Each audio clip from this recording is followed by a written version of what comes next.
On Sunday, the Queensland Museum in Brisbane hosted Nintendo's 2014 Pokemon Videogame Regional Championships, and I decided to stop by. This is my first experience with seeing competitive Pokemon in full action, and man, was it full on. So I thought I'd share with you guys a couple of the things I learnt at the event, and some of the advice the winners gave to those looking to get into playing Pokemon professionally. Even if you're not interested in turning pro, I still think it's pretty fascinating stuff. The Pokemon Videogame Championships, not to be confused with the Trading Card Game Championships, take place every single year, and the internationals were hosted in Vancouver last year.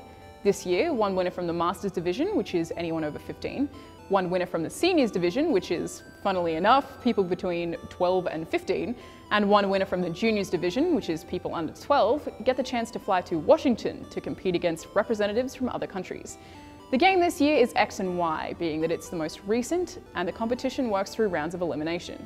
All the Pokemon entered are automatically set to level 50, but players get to spend all of their time in the actual game training their Pokemon to get certain moves, get certain stats with EV and IV training, which are kind of complex. The starting point is to put Pokemon with stats you like in the daycare to breed them, and hopefully eventually end up with some specific stats. Maybe you're after a high attack or a high special defense. That's called IV training or IV breeding.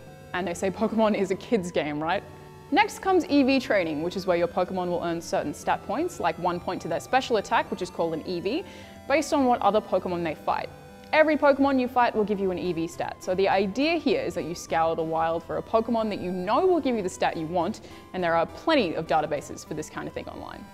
So, you find a Pokemon in the wild that gives you a high special defense stat, knock it out, and that will earn you that EV point. This ultimately means that on top of your Pokemon's base stats that have been given to you through them breeding, you can completely customize all the other statistics they'll get as they evolve. Now you'll pretty quickly fill up all of your available EV slots, there aren't that many. So from there it's just about playing through the game and leveling up your Pokemon to get the moves you want, or buying moves to give them. Got that? Ready for more?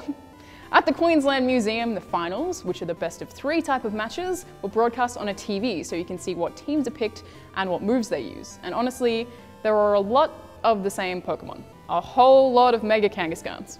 The runner-up for the Masters Division and the winner of the Seniors both said that you'll have the most luck if you look up the list of the most popular Pokemon for championships online and just keep on practicing with those. This would be related to their base stats, or the moves they automatically unlock. From what I found, the most popular Pokemon at the event were Greninja, Mega Mawile, Mega Kangaskhan, Rotom, and Garchomp. That said, the winner of the Master Grade actually did use a move called Trick Room. Trick Room changes the speed stats of every single Pokemon on the field, swapping them around so that Slowking, ironically, is the fastest, and whoever was the fastest becomes the slowest.